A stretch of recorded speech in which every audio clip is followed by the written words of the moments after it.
पुण्यामध्ये राजकीय घडामोडींना वेग आलेला आहे। हाय व्होल्टेज पॉलिटिकल ड्रामा काल दुपारपासून पुण्यामध्ये पाहायला मिळतोय। काल दुपारी अजित पवार आणि शरद पवार या दोन राष्ट्रवादीचे नेते भेटले। त्यानंतर शरद पवारांच्या राष्ट्रवादीने महाविकास आघाडीसोबत सुद्धा बैठक केलेली आहे आणि आज सकाळी जवळपास 6:30 ते 6:45च्या दरम्यान याच बारामती हॉस्टेलमध्ये अजित पवार दाखल झाले होते। एक अर्धा तास या ठिकाणी अजित पवार थांबले आणि त्यानंतर अजित पवारांना एक फोन आला आणि सगळा ताफा सोडून अजित पवार या ठिकाणून निघून गेले आणि त्यानंतर अजित पवार हे थेट त्यांच्या जिजाई या निवासस्थानी गेले। तो फोन नक्की कुणाचा होता आणि अजित पवार नक्की कुठे गेलेले याबाबत सगळा संभ्रम सुरू असताना अजित पवार यांची हे जे वाहन आहे तेच वाहन जिजाई या निवासस्थानी दिसलं आणि त्यानंतर एक अर्धा ते पाऊण तासामध्ये अमोल कोल्हे हे जिजाईमधून बाहेर आले। त्यामुळे रात्री महाविकास आघाडी सोबत शरद पवार यांच्या राष्ट्रवादींनी बैठक केल्यानंतर आज सकाळी जवळपास 7 ते 7:30च्या दरम्यान अमोल कोल्हे आणि अजित पवार यांच्यामध्ये सुद्धा भेट झालेली आहे, चर्चा झालेली आहे। ही चर्चा अमोल कोल्हे आणि अजित पवारांची यांची जी झालेली आहे ती पिंपरी चिंचवड महानगरपालिकेसाठी झालेली असल्याची माहिती समोर येते। कारण पुण्याची चर्चा जरी फिसकटली असली तरी पिंपरी चिंचवड महानगरपालिकेमध्ये दोन पक्ष एकत्र येऊन निवडणूक लढवू शकतात का या संदर्भात सगळी चाचपणी सुरू आहे।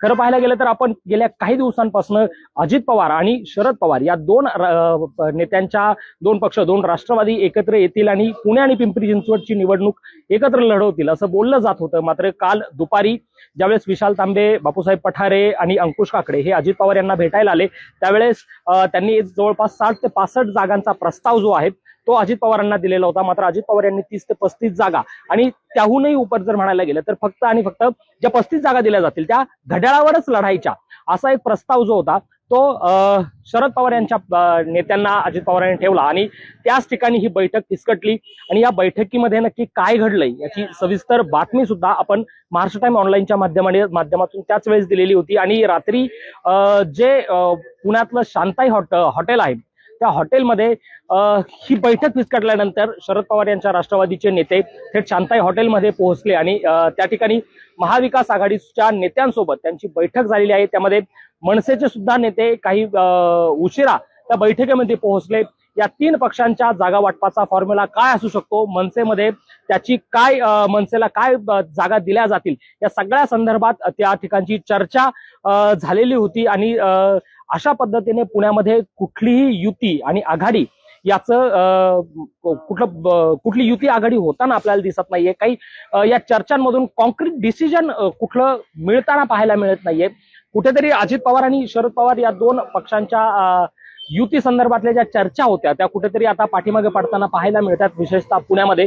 मात्र आज सकाळी अमोल कोल्हे यांच्या सोबत जी भेट झाली, जी बैठक झाली त्या बैठकीनंतर पुन्हा एकदा या दोन राष्ट्रवादी एकत्र येणार का आणि पिंपरी चिंचवडमध्ये नक्की काय सगळे गणित असणार याकडे विशेष लक्ष लागलंय। आता अजित पवार त्यांच्या जिजाई या निवासस्थानातून पुन्हा एकदा बारामती हॉस्टेल या ठिकाणी पोहोचलेले आहेत। मात्र आज दुपारपर्यंत किंवा आज संध्याकाळपर्यंत या युती संदर्भात या आघाडी संदर्भात निर्णय होण्याची शक्यता आहे। तिकडं शरद पवारांची राष्ट्रवादी एकाच वेळेस अजित पवार यांच्यासोबत आणि महाविकास आघाडी सोबत डील करते असा सुद्धा प्रश्न विचारला जातोय, कारण आज सकाळी अमोल कोल्हे यांची झालेली भेट। त्यामुळे आता नक्की काय शरद पवार यांच्या राष्ट्रवादी निर्णय घेणार, महाविकास आघाडी सोबतच्या रात्रीच्या बैठकीतून काय कॉन्क्रीट डिसिजन बाहेर येणार किंवा पुन्हा एकदा अजित पवार यांच्या पक्षासोबत ते चर्चा करणार हे पाहणं महत्वाचं असणार आहे। तुर्तास तरी चिन्हाच्या मुद्द्यावरून फक्त घड्याळावरून लढायचं की तुतारीवरून लढायचं यावरनं या दोन राष्ट्रवादीतली युतीची चर्चा आहे ती सध्या फिसकटलेली आहे। मात्र